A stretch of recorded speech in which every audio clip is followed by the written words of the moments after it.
Hey world, welcome back to my channel. I recently did a video on my whereabouts. Where have I been? What have I been up to? And if you guys haven't checked that video out, I'm going to link it below.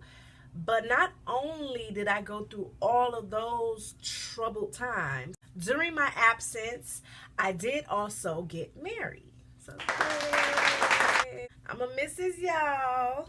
This video is going to be about my online wedding dress purchase experience. And I'm also going to try to give a few little tips to help you guys who may be also thinking about doing an online wedding dress purchase. Now listen, y'all, I am the queen of online shopping. I mean, Amazon, eBay, OfferUp, mzKiraB, you name it, I pretty much have already tried it or is a frequent buyer from those sites. I figured, why not also find my wedding dress online? Now I'm going to say initially everybody thought I was crazy. They thought that I was insane to even consider ordering a dress that you cannot try on.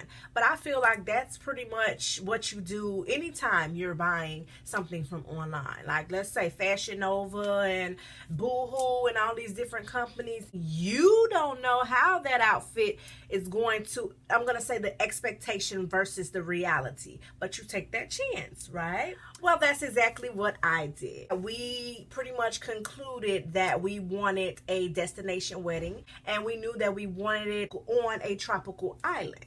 I was a bride on a budget, so I automatically knew that I was not interested in spending thousands on a dress that I was only going to wear for a few hours, let alone one day.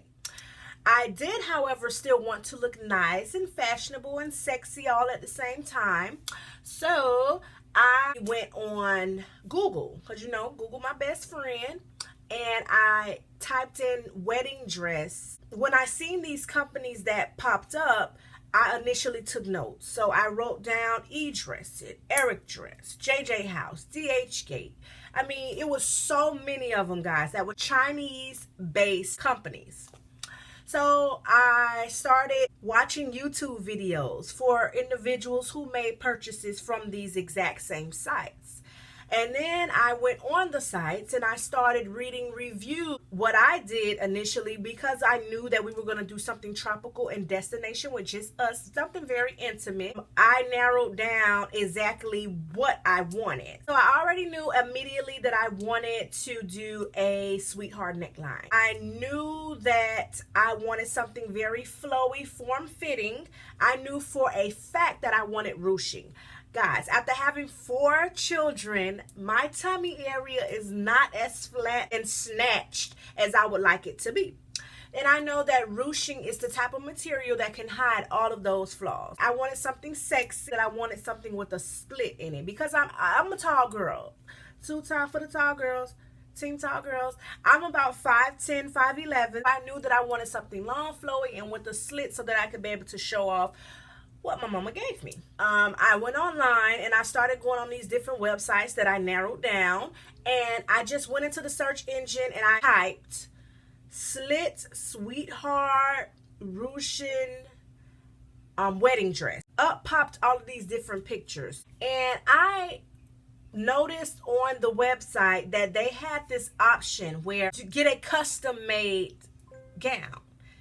Now, with this selection, you're able to insert your measurements. So they had like hollow to floor and your bust, your waist, your hips. And so I went to a seamstress and I allowed them to take my measurements, and I decided to go with the custom measurements. I decided to purchase my dress with Ericdress.com.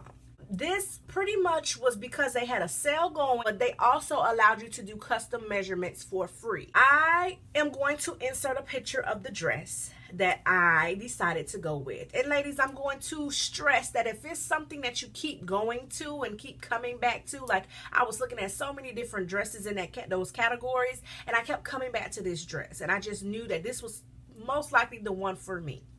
So I went ahead and contacted the company, and I let them know that in the middle there was a V-cut mesh insert material with like rhinestones or something like that, and I was not really feeling it. So I contacted the company and asked if it was okay if they went ahead and removed that and just did a closed-in sweetheart neckline, just the normal ruching sweetheart neckline. I even sent them a picture of what I was actually looking for. Well, she contacted me back and she said that she had to speak with her warehouse or the department who handles the dressmaking, and that she was going to get back with me on whether or not if they can make those changes. And I would say it was about, give or take, 2 days, and then I heard back from her and she said that they were able to do it. So I was so excited, guys. So I went ahead, I placed the order again 2 months out. So that purchase was about August of 2017. I was getting married October of 2017.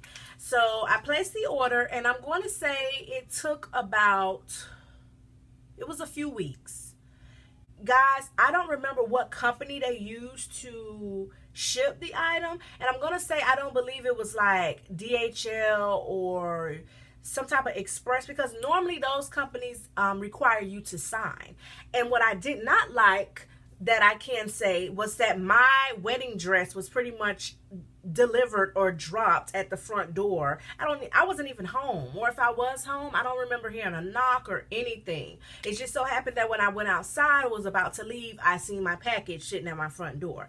So I do think that they should offer some type of service where you should sign, you know, because this is something huge. Like, you just can't leave nobody wedding dress at the front door. Come on now. But it arrived, it was in a plastic bagging, and it was turned inside out, and they had it folded nice and neatly, and you could tell that they pressed it and everything prior to it arriving. I took it out and I tried it on. Now, initially when I tried the dress on, I liked it. It was not a love, but it was a like. I didn't have the accessories yet, so I couldn't try it on with the accessories, but I'm going to show you guys my dress. Another flaw that I had was that when I tried on the dress, it didn't seem as if the measurements were spot on. I had a lot of room in the breast area, and I am part of the itty bitty titty committee. However, when she did my bust measurements, I just assumed that it should fit to my itty bitties, okay?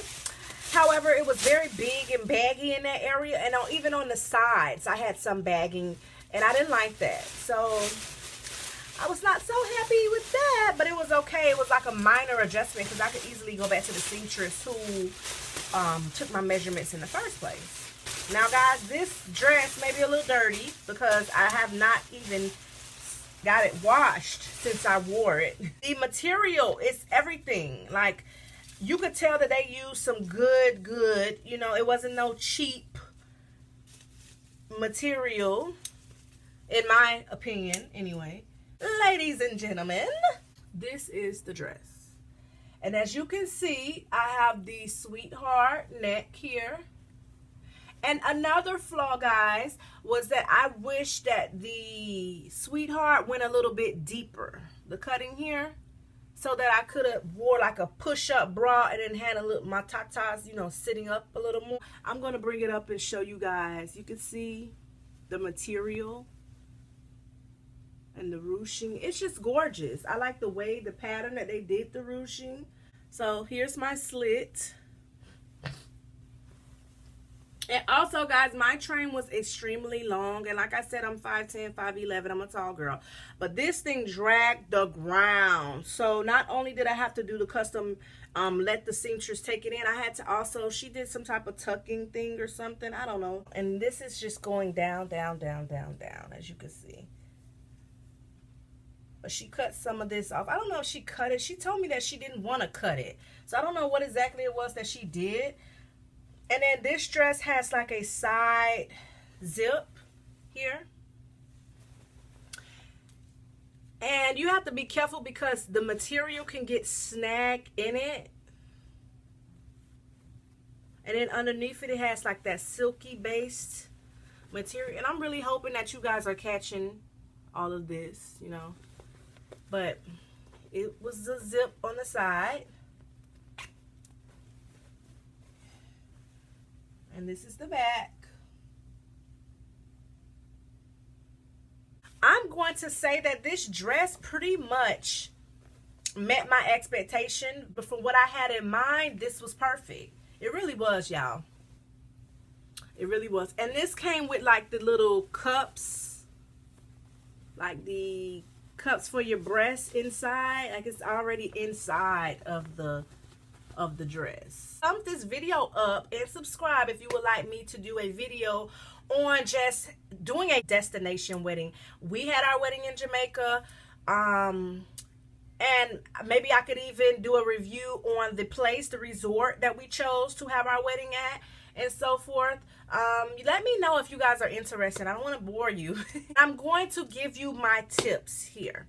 So number one, and they're in no particular order, but this is just things that I felt would help you while you're doing your wedding dress online search. I would say number one, figure out exactly what it is that you want, what style of dress. You don't want to get thrown out there to the wolves because there's so many different options that's available and you will be completely lost. So I'm going to also say compare the pricing. A lot of those websites, JJ House, DHgate, a lot of those had the same exact dresses on their sites, but at different prices. So here may be $10 difference, here might be $20 difference. One may offer free shipping. If you want a custom measurement dress, one may offer it for free and the other one doesn't. So do your research, compare.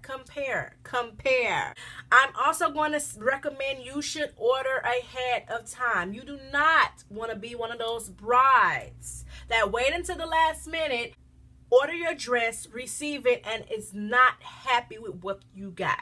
At least if you do it in ahead of time, you're able to go out to David's Bridal or whatever wedding gown dress store you have locally in your area and find you something for your big day. And most importantly, do your research.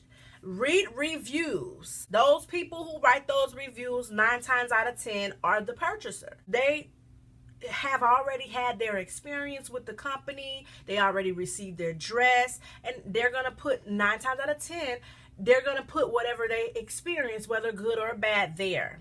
Also, watch YouTube video after YouTube video after YouTube video, and do not be afraid to ask the company as many questions as you need to. I'm saying that if you're going to be spending your coins, whether if it's $100 to $2,000, you're going to want to connect with the company like you're already doing a big purchase or a purchase that's a big deal to you, because this is your day, this is your special day, and you want to connect with them and see what page is on, see if they're willing to work with you, what they're not willing to do. Listen guys, this wedding dress was about $120? I believe it was $120. I don't regret making this purchase online. For my experience, doing it this way worked out great for me. But with Ericdress, I'm going to give them about an 8 out of 10 because I already told you guys what it was that I would change about everything. But ultimately, I had a pretty satisfying experience with this company. And would I order from them again or do it again? Yes, I would. If you guys have any questions or concerns or maybe something that I did not cover, please feel free to leave it down below. And I want to thank you all for watching my video. Until next time.